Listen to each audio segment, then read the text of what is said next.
예, 김대기 선생입니다. 자, 국문학 8번째 나와 있는 8월 크리스마스 설명 시작합니다. 선생이 딱 여러분 나이보다 조금 더 많았을 때 극장에서 이 영화를 봤던 기억이 납니다. 이 영화 보고 한참 울었었어요. 물론 선생이 뭐 슬픈 내용 보고 울 만큼 그렇게 순진한 사람은 아닙니다. 시문화가 워낙 이뻐서 울었던 기억이 납니다. 그렇게 예뻤던 시문화가 생각해 보니까 벌써 50 가까운 나이가 됐습니다. 슬프죠?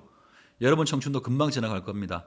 올해 잘 견디시고 내년에 이렇게 안타까운 사랑이든 아니면은 행복한 사랑이든 뭐든 청춘을 즐겨보기 바랍니다. 뭐든 큰 걸 얻으려고 하면 대가를 치러야 되는 거니까 올해 1년 동안 대가를 치른다고 생각을 하시고 충분히 대가를 치르고 남은 인생을 열심히 재밌게 살아보기를 바랍니다. 자, 그럼 우선 극문학이니까 어떤 부분을 좀 봐야 될지부터 먼저 설명을 좀 드리고요. 그 다음에 설명을 드리죠. 자, 극문학 가운데서 얘는 시나리오에 포함되는 거죠. 희곡이 아니라 시나리오입니다. 우리가 아마도 올해 수능 특강에 들어와서 저랑 같이 시나리오는 처음 보는 것 같죠. 그러니까 일반적인 희곡이랑 조금 다른 점이 있을 겁니다. 자, 어떤 점에 조금 눈여겨서 보셔야 되냐면 장면에 조금 더 주목해서 보셔야 돼요. 보통은 막과 장으로 나오지 않고요. 씬 넘버 이렇게 나오죠. 그러면 우리가 이것을 시나리오라는 사실을 알 수가 있는데 극문학 같은 경우에는 희곡 같은 경우에는 장면 전환이 자유롭지가 못하죠. 장면이 바뀌어지게 되면 뒤에 있는 무대들이 기본적으로 바뀌어져야 되기 때문에 장면 전환에 제약이 있습니다. 반면에 우리가 지금 보려고 하는 시나리오는 일단 찍은 다음에 나중에 편집하면 되는 거죠. 그래서 희곡 보다가는 장면이 조금 복잡하게 나올 수가 있어요. 예를 들어 뭐 1, 2, 3, 4 이렇게 진행이 되는데 3이나 4장면이 1, 2장면 보다가 오히려 과거일 수도 있고요. 다른 곳에서 벌어진 이야기일 수도 있고 여러 가지로 극문학보다는 조금 더 복잡하게 전개가 될 거니까 장면이 변할 때마다 이게 혹시 시간 순서가 뒤집어진 것이 아닌지 장소가 어떻게 바뀌어졌는지 신경을 쓰시면서 독해를 하셔야 될 거예요. 자, 두 번째 카메라 기법이죠.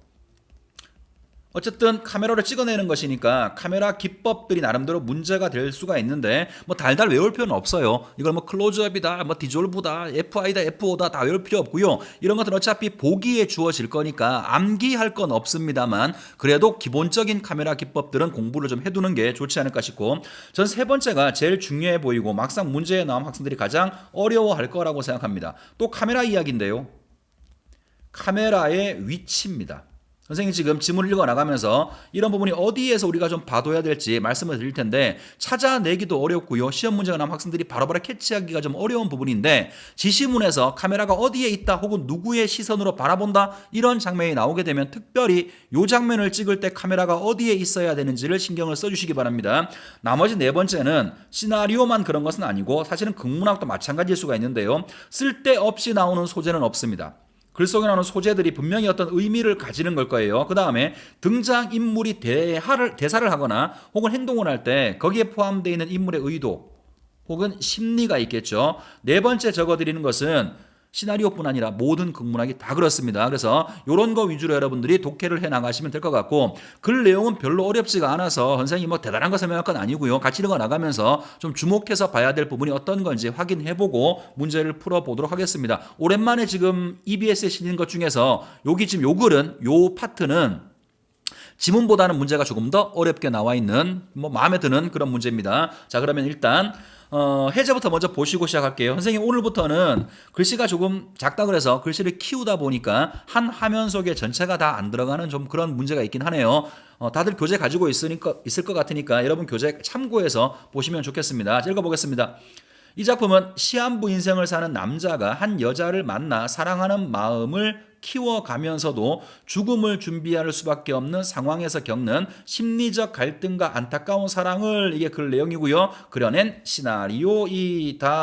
자, 전체 글 내용입니다. 두 번째, 하지만 안타까움과 슬픔에 초점을 맞추기보다가는 인물의 기억과 시간의 흐름에 따라서 객관적 사건 전개, 요건 기억하셔야죠.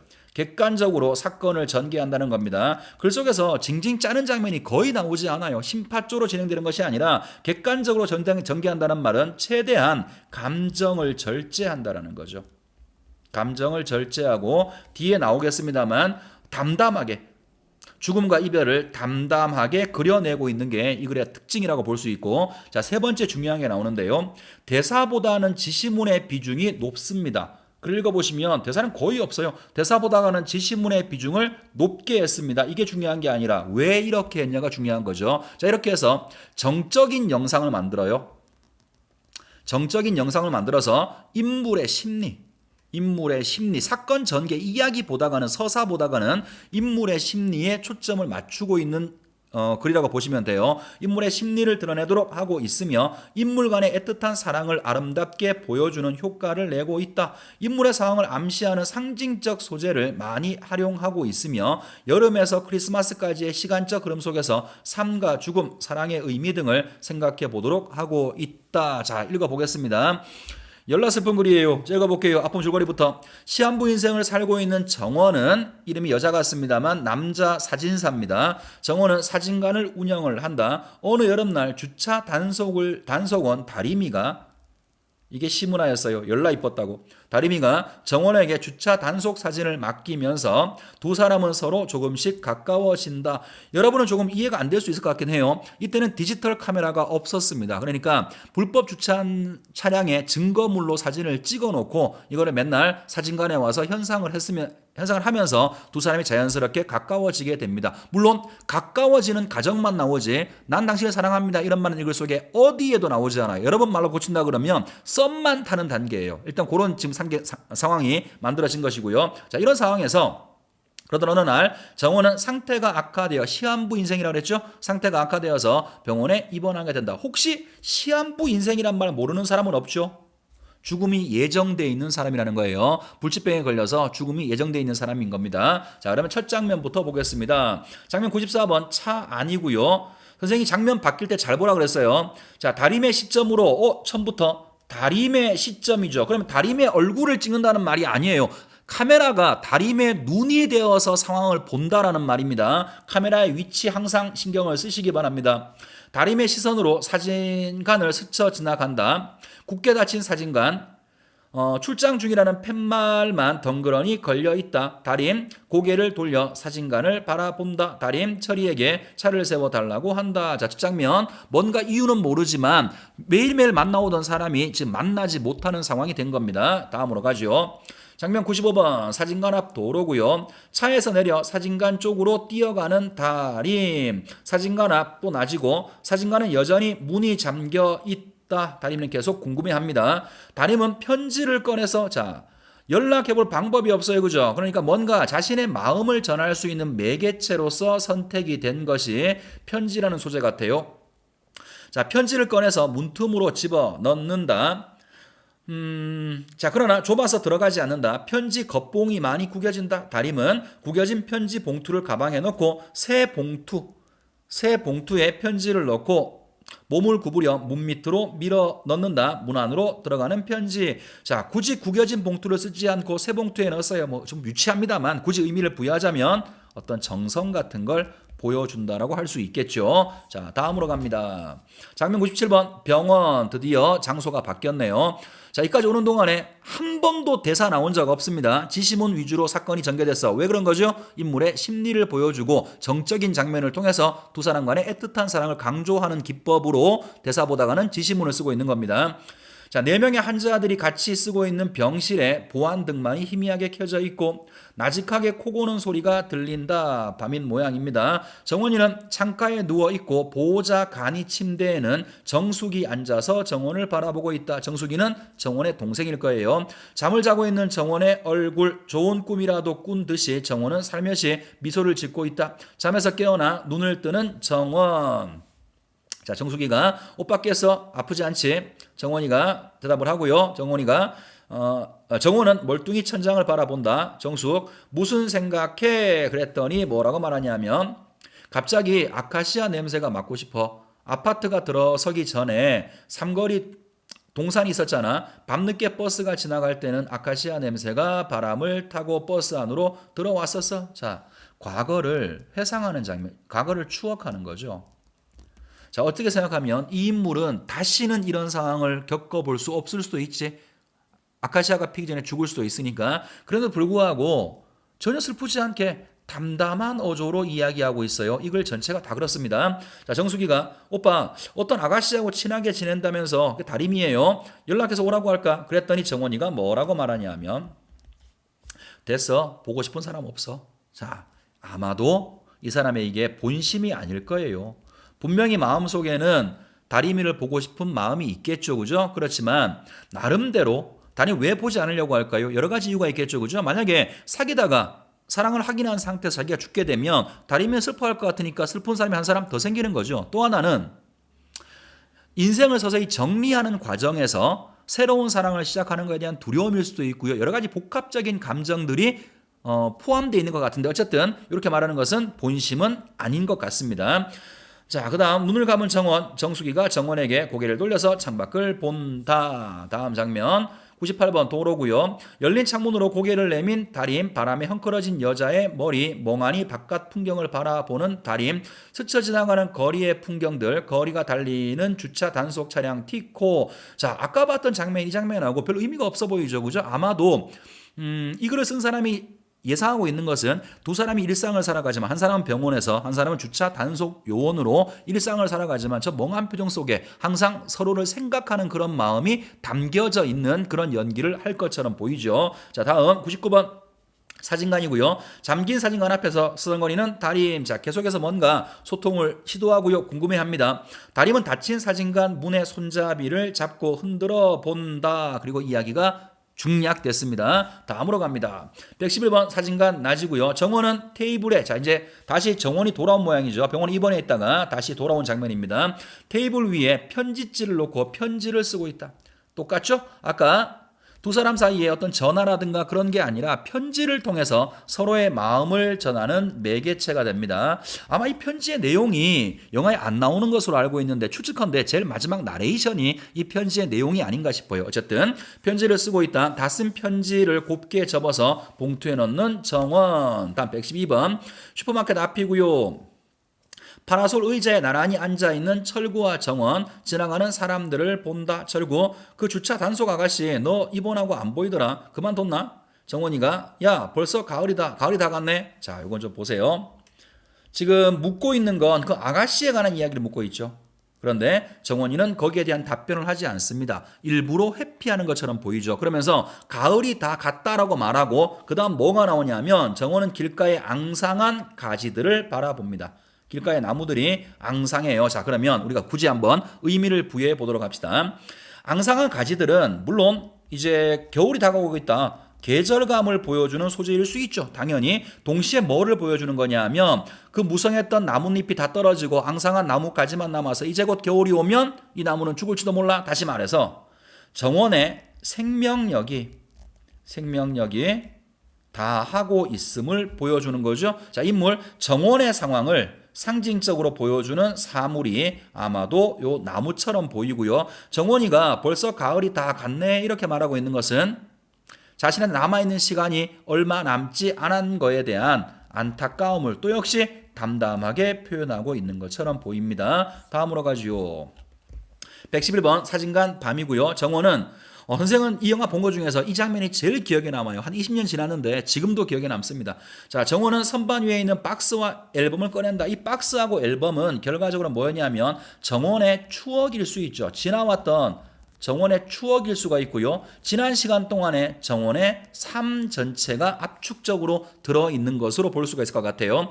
자, 자신의 학생 때 찍은 사진을 몇 장이 나온다. 몇 장을 보다가 박스에 밀어 넣고 앨범을 펼친다. 한 장 한 장 앨범을 넣어가면서 미소를 짓는다. 앨범을 넘기면서 정원의 미소는 점점 사라지고 눈시울이 뜨거워진다. 왜 그렇겠어요? 이렇게 아름다운 시절을 이제 정리해야 되는 어떤 그런 상황에 대한 슬픔이겠죠. 눈물을 글썽거리는 정원, 한 장의 사진이 앨범에 붙어 있다. 자신이 찍어준 다림의 증명사진이다. 자, 그럼 보세요. 이거는 뭘 보여주는 거냐면 정원의 사랑을 암시하는 소재가 되는 거죠. 지금까지 오는 동안에 정원이한테 외부 사람들이 동생이나 혹은 친구가 그 아가씨를 물었을 때 정원은 그 얘기 한마디도 안 하죠. 그죠? 그리고 이 영화를 보는 내내 정원이가 진짜 다림이를 좋아하나? 이런 마음이 들기도 해요. 그만큼 다림이에 대한 감정을 최대한 숨기면서 이야기가 진행됐는데 지금 보세요. 자기가 가장 소중히 하는 것들을 모아놓은 이 앨범 속에 그 여자의 증명사진이 들어있죠. 그러니까 이걸 보고 있으면 정원이도 다리미를 틀림없이 사랑을 하고 있지만 그 감정을 어떤 이유 때문에 자신의 상황 때문에 드러내지 않고 있었다라고 하는 것을 알 수가 있죠. 감정이 절제되어 있기 때문에 오히려 더 비극성은 고조되는 것 같습니다. 자, 정원 앨범을 덮고 다림이 보낸 편지와 함께 다시 박스 속에 집어넣는다. 자, 편지와 함께 박스 속에 집어넣고 밀봉되는 거죠. 그죠? 어떤 삶의 정리를 보여주는 것 같아요. 자기 스스로 죽음을 예상을 하고 삶을 정리하는 장면입니다. 자, 그 다음 부분 114번 촬영실이고요.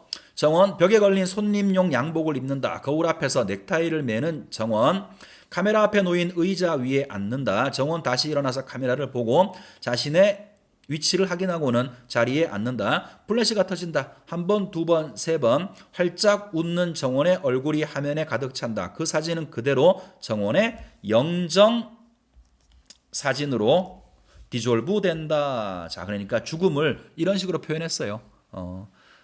마지막 영정 사진도 자기 손으로 찍게 되고요. 죽음에 대한 모든 준비를 하고 정리를 한 상태에서 그냥 바로 죽음의 상황으로 넘어가는 것인데 여기 보시면 디졸브란 말 나오죠. 뭐 특별한 건 아니고요. 하나의 장면이 사라지면서 다음 장면이 바로 이어지는 거예요. 그래서 사진을 찍는 장면이 나오고 그 다음에 영정사진이 나옴으로 인해서 이 사람이 죽었다라는 사실을 우리한테 알려주게 되는 거죠. 물론 다리미는 이 사람이 죽었다는 사실을 알지 못합니다. 자, 활짝 웃고 있는 정원의 영정 앞에는 향불이 연기를 피워 올리고 있다. 그리고 암전 화면이 꺼지는 겁니다.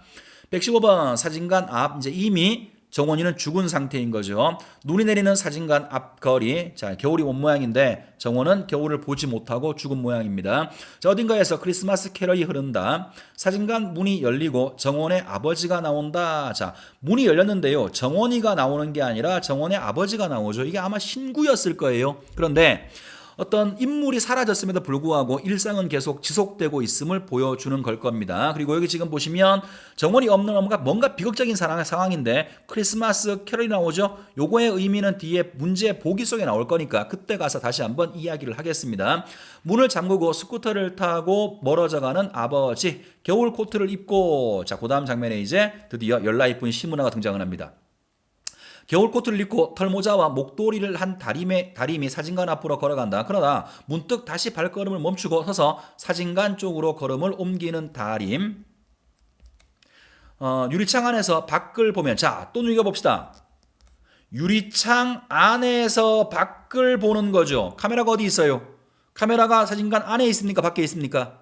사진관 안에 있어야죠. 사진관 안에 있어야 밖에서 이걸 바깥 바라보고 있는 다리미를 찍을 수 있는 거죠. 카메라의 위치를 항상 생각을 하시라고요. 자, 유리창 안에서 밖을 보면 다리미가 다가와서 사진관 앞에 선다. 사진관 안을 가만히 들여다보다가 시선이 한 곳에 머무는 다림, 놀라움이 조금씩 얼굴에 드러나기 시작한다. 돌아서서 양손에 입김을 불어넣는 다림, 활짝 웃는다. 자, 활짝 웃는다고 했죠. 다음 부분 읽고 의미를 한번 부여해 봅시다. 양손을 입에 댄 채 입김을 불어넣으며 서서히 멀어져가는 다림의 뒷모습, 사진관 진열관에는 활짝 웃는 다림의 얼굴이 액자에 넣어 걸려져 있다. 멀어져가는 다림의 모습. 자, 아까 다림이가 웃었죠, 그죠? 여러 가지 의미를 함축하고 있는 것 같아요. 하나는 일단 아마도 아무 이유 없이 그 남자가 보이지 않고 연락도 되지 않으니까 자신만 그 남자를 좋아하는 게 아닌가? 사랑이 뭔가 깨진 것 같고 마음이 아팠을 것인데 이 사진을 딱 보는 순간 아, 그 남자도 어쩌면 나를 좋아했을지도 모르겠구나. 사랑을 확인하는 것일 수도 있고요. 동시에 두 사람 간에 이미 추억으로 끝나버린 추억 속에 아름다운 사랑의 모습, 가장 아름다웠을 때 아름다운 어떤 사랑의 증거물이 될 수도 있을 것 같아요. 자, 다음으로 갑니다. 116번 이제 이 글의 마지막이에요. 초등학교 운동장 전체가 한눈에 내려다 보인다. 자, 아마도 또 굳이 의미를 부여해 볼게요. 운동단 전체가 한눈에 내려다 보이죠. 정원이 되었던 누가 되었던 우리의 어떤 삶을 보여줄지도 모르겠습니다. 아무도 없는 운동장 위로 서서히 눈이 내리기 시작한다. 자, 눈이 오니까 아이들이 남긴 무수한 발자국 위로 흰 눈이 쌓여간다. 무수한 발자국. 이런 것들이 우리가 살아가면서 겪었던 어떤 삶의 추억이 되었던 어떤 사랑이 되었던 혹은 아픔이 되었던 뭐든 삶의 기억들이 눈에 의해서 서서히 지워져 가는 모습. 이것도 어쩌면 정원의 죽음을 이런 식으로 표현했는지도 모르겠습니다. 자, 이제 마지막 정원의 나레이션이에요. 어쩌면 이게 아까 정원이가 붙였던 편지 속의 내용일지도 모르겠는데요. 자, 뭐라고 말하냐면 내 기억 속의 무수한 사진들처럼 사랑도 언젠가 추억으로 그친다는 것을 난 알고 있습니다. 하지만 당신만은 추억이 되지를 않았습니다. 사랑을 간직한 채 떠날 수 있게 해준 당신께 고맙다는 말을 남깁니다. 그리고 이야기가 끝났어요. 자, 그러면 문제로 가서 문제를 풀어보도록 할게요. 글만 읽고 끝나면 되게 감동적인 글인데 또 문제를 풀려고 하니까 좀 기분이 상하네요. 봅시다. 1번. 보기의 선생의 물음에 대한 학생의 답변이다. 가장 적절한 거. 자, 제목에는 작품의 주제나 내용을 압축해서 드러내는 경우가 많습니다. 자, 문제가 제목의 의미를 물어보는 것 같아요. 다음을 고려하면서 이 작품의 제목인 8월의 크리스마스와 관련해서 떠오르는 생각을 발표해 봅시다. 자, 문제가 이렇게 물었죠. 이걸 보고 니들 머릿속에 떠오르는 생각을 물었죠. 절대로 여러분 생각 묻는 문제가 아닙니다. 지문과 연관지어서 문제를 푸셔야 돼요. 자, 보기 확인하겠습니다. 8월은 8월의 의미를 볼게요. 자, 8월이라고 하는 것은 한여름에 성장, 뜨거움, 열정 이런 느낌을 떠올리게 하고 그 다음 12월에 있는 크리스마스는 12월에 8월의 크리스마스는 축복 아니면 사랑, 기쁨, 희생, 부활 등을 떠올리게 한다. 자, 일단 이 글 속에서 여러분 생각 묻는 문제 아니라고 그랬어요. 이 문제 푸는 거 잘 보세요. 8월이라고 하는 게 어떤 의미인지 보기에 줬고요. 그 다음에 12월에 크리스마스라고 하는 게 어떤 의미인지 보기에 줬죠. 그러면 반드시 얘를 써먹어야 된다고. 이게 보기를 통한 감상이죠. 자, 하나 더 있습니다. 인물의 대화나 특정 장면의 변환을 통해 인물의 심리나 상황을 엿볼 수도 있다. 심리나 상황을 보여주기도 한다. 자, 그러면 1번 선지부터 같이 확인해 봅시다. 남자 주인공이 죽은 이후의 장면인 씬 넘버 115번에 흐르는 크리스마스 캐럴 소리는 자, 크리스마스 얘기를 했어요. 그죠? 흐르는 크리스마스 캐럴의 소리는 일단 끊어 놓고요. 8월에 이루어지지 못한 사랑에 대한 여자 주인공의 해안을 대변한다. 그럴싸해 보이죠? 자, 같이 한번 생각해 봅시다. 여자 주인공의 해안이다. 뭐가?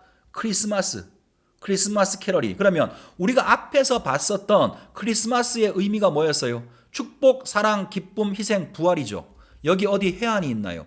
없죠. 그러니까 여러분 생각대로 풀지 말고 보기를 가지고 풀라고. 보기에서 크리스마스의 의미를 이렇게 부여하는 게 아니니까 이렇게 얘기할 수가 없다는 거예요. 다음에 2번으로 갑니다. 8월과 크리스마스를 함께 제시함으로써 한여름을 상징하는 남자 주인공과 자, 남자 주인공이 한여름을 상징한다고요? 그러면 보세요.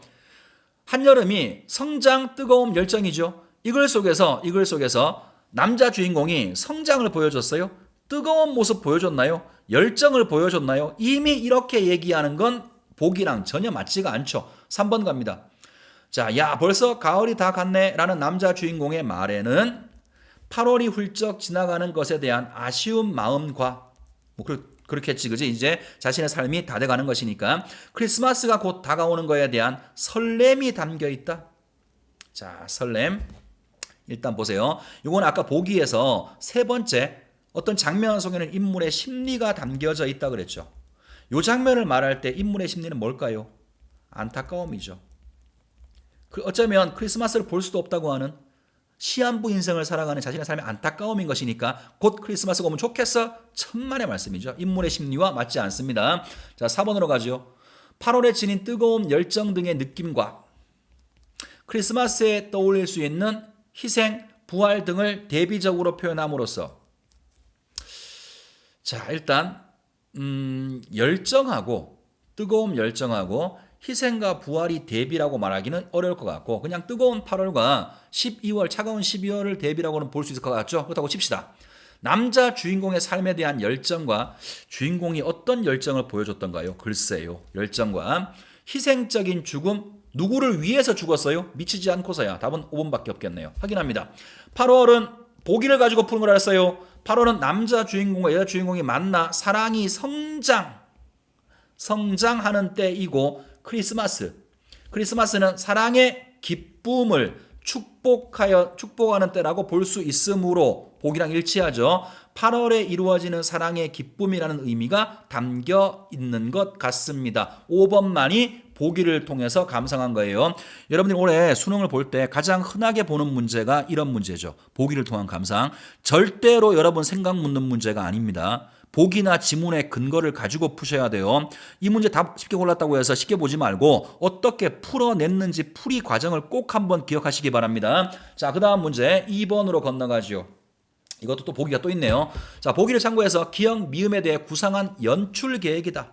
연출 계획이다. 적절하지 않은 것은. 자, 여기는 그런 문제가 나오는지 모르겠는데요. 연출 계획 물었을 때는 보통은 물어보는 게 인물의 심리 많이 물어보고요. 그 다음에 카메라의 위치 많이 물어봅니다. 자, 일단 카메라 기법을 말하네요. 롱숏부터. 롱숏은 카메라 피사체로부터 멀리하여 전경을 모두 찍을 수 있도록 하는 촬영 기법. 자, 설명이 길죠. 가능하면 특정한 단어를 좀 기억해 두는 게 좋아요. 물론 사람마다 선택하는 단어는 다르겠습니다만 선생은 전경이라는 말을 선택을 하겠습니다. 전경을 찍는 것을 롱숏이라고 부른답니다. 그 다음 컷백을 볼게요. 대립적 관계의 두 장면을 교차 편집하여 긴장감을 강조하는 장면 전환 기법. 얘는 긴장감 때문에 쓰는 것이고, 오버랩. 앞 화면에 뒤에 화면이 포개지는 기법이다. 요거는 뭐 포개지는 거. 그 다음에 클로즈업. 클로즈업은 어떤 대상이나 인물이 두드러지게 화면에 확대되는 것. 확대. 그 다음 효과음. 주로 화면 밖이랍니다. 화면 밖에서 음향이나 대사에 의한 효과를 말한다. 이거 보세요. 이거 잘 모르는 사람들이 있어. 음향만 말하는 게 아닙니다. 대사도 효과음이에요. 자, 선생님 한번 예를 한번 들어볼게요. 어떤 장면, S샵 뭐 100이라고 합시다. 이 장면에 등장인물 A가 있고 A가 뭐라고 말을 했어요. 그 다음에 B가 말을 하는데 B 말 앞에 E라고 돼 있고 이렇게 대화를 합니다. 그러면 현재 화면 속에는 A, B가 다 잡히는 게 아닙니다. 카메라는 A만 잡고 있는 거예요. B는 효과음으로 처리가 되었으니까 소리는 이 장면 속에 나오지만 화면 속에는 등장해서는 안 되는 겁니다. 어쨌든 카메라 기법들을 하나씩 확인했고요. 자, 마지막으로 나레이션이 있네요. 장면에 나타나지 않으면서 이것도 장면에 나타나지 않으면서 진행에 따라 그 내용이나 줄거리를 장면 밖에서 해설하는 것. 장면 밖에서 해설하는 것. 자, 그러면 기억부터 하나씩 확인하면서 보도록 할게요. 자, 기억이 어떤 부분이죠? 차에서 내려서 사진관으로 뛰어가는 장면이었었죠. 자, 뛰어가는 다림의 모습을 롱숏으로 촬영하면 차와 사진관의 전경을 함께 찍을 수가 있어. 그렇죠? 롱숏은 전체 장면 전경을 찍는 거라고 했으니까 1번은 문제가 없어 보이고요. 자, 2번 니은으로 갑니다. 니은은 잠자다가 깨는 장면이죠. 정원이가. 자, 꿈을 꾸는 듯한 정원의 얼굴과 눈을 뜨는 정원의 모습을 컷백하여서 정원이 느끼는 긴장감을 효과적으로 드러낸다. 자, 그 장면 속에서 정원이 긴장감을 드러내고 있나요? 컷백이라고 하는 것은 틀림없이 긴장감을 드러내는 것이라고 했는데 그 장면 속에서 굉장히 담담하게 말을 하고 있죠. 그죠? 좋은 꿈을 꾸고 눈을 떴어. 그 상태에서 어떻게 해석을 하면 긴장감일 수가 있을까요? 이렇게 해석할 여지는 전혀 없죠. 답은 일단 2번입니다. 3번도 봅시다. 자, 디귿은 또 뭔가요? 디귿이 버스 아카시아 장면 해석하는 장면이죠. 아파트가 들어서기 전에 버스를 타고 가던 정원의 모습을 오버랩하면 두 장면을 겹치게 되면 과거를 추억하는 정원의 해상 장면을 좀 더 입체적으로 현재 장면과 과거의 기억을 함께 보여주면 하나의 장면보다가는 입체화될 수 있겠죠. 자, 그 다음 4번 리을로 갑니다. 리을이 활짝 웃는 다림의 얼굴 그 장면이죠. 사진관 안에서 밖으로 카메라를. 그렇지. 이런 거 봐야 된다고. 이런 걸 잘 보셔야 돼요. 카메라의 위치. 사진관 안에서 밖으로 카메라를 배치하여 후에 다림이의 얼굴을 클로즈업하면 웃는 얼굴 보여줘야 되니까 클로즈업하면 다림의 섬세한 표정 변화를 볼 수가 있어. 자, 마지막 5번 갑니다. 자, 미음이 나레이션 부분이죠. 나레이션. 정원의 목소리를 효과음으로 나레이션하면 무슨 말이에요? 장면 밖에 있다라는 말이죠. 정원의 얼굴이 보이는 게 아니라 소리만 밖에서 나레이션하면 다림에게 직접 전하지 못한 정원의 마음을 하나가 빠져는 모양이네요. 마음을 더욱더 잘 전달할 수가 있다. 답은 2번입니다. 자, 마지막 문제입니다. 아이고, 3번도 또 보기입니다. 지치네요. 자, 마지막까지 집중해서 풀어봅시다. 보기를 바탕으로 윗글을 감상한 내용이다. 적절치 않은 것을 골라봐라. 8월의 크리스마스의 내러티브는 자, 또 이거 아무 설명 없이 이렇게 얘기했는데요. 자, 내러티브가 어떤 이야기의 구조 혹은 구성 이렇게 생각하시면 돼요. 자, 이 이야기의 구성은 죽음과 사랑이라는 큰 축이 서로 교차되며 전개되고 있다. 사랑 이야기가 전개의 주가 되고 죽음이 간간히 끼어들어서 긴장감을 조성하면서 점차 죽음이 주된 이야기의 축을 만들어 간다. 이 두 가지 이야기의 축을 결합하면 심각한 병에 걸린 남자가 이를 모르는 여자와 사랑에 빠지지만 자신의 죽음을 받아들이게 됨으로써 이별하게 된다로 정리할 수가 있다. 당연한 말 해주고 있는 복입니다. 복이가 왜 나왔는지 모르겠네요. 자, 그럼 일단 1번부터 읽어봅시다. 활짝 웃는 정원의 영정사진과 사진관 진열 앞에서 활짝 웃는 다림의 얼굴에서 죽음과 사랑이라는 큰 축을 확인할 수가 있어. 요건 영정사진으로 아마 죽음과 매칭이 될 거고요. 그 다음에 활짝 웃는 사랑을 확인하고 활짝 웃는 모습이니까 1번은 문제가 없죠. 2번 앨범을 넘기면서 점점 사라지는 정원의 미소와 굳게 밀봉되는 박스를 통해서 남자가 자신의 죽음을 받아들이는 과정을 담담하게 보여주고 있다. 세 번째, 출장 중이라는 팻말만 덩그러니 걸려있는 굳게 닫힌 사진관과 여전히 문이 잠겨있는 사진관을 통해 남자와 여자 사이의 사랑 이야기에 긴장감이 조성됨을 느낄 수가 있어. 뭔가 썸을 타고 있다가 이야기가 뭔가 이게 결말이 좋지 않게 되겠는데 느낄 수 있죠. 그러니까 긴장감이라는 말을 쓰고 있는 것 같아요. 자, 4번으로 갑니다. 됐어, 보고 싶은 사람 없어 라는 정원의 말과 닫힌 사진관 문의 손잡이를 잡고 흔들어 보는 다림의 행동을 통해 남자는 병에 걸린 것을 여자에게 알리지 않은 것을 짐작할 수가 있군. 다림이는 처음부터 마지막까지 정원이가 병 때문에 고생하고 있고 죽었다는 사실도 모르는 거죠. 답은 그러면 5번이겠네요.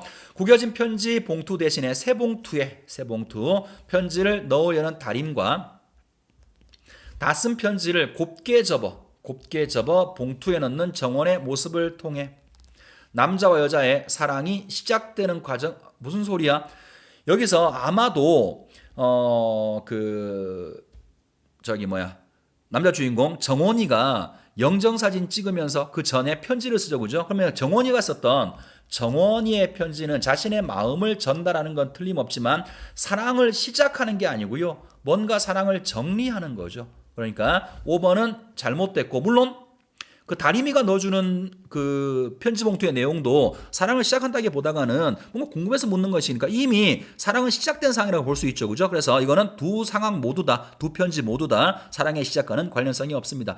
자, 빨리 한다고 했는데도 불구하고 시간이 꽤 많이 걸렸습니다.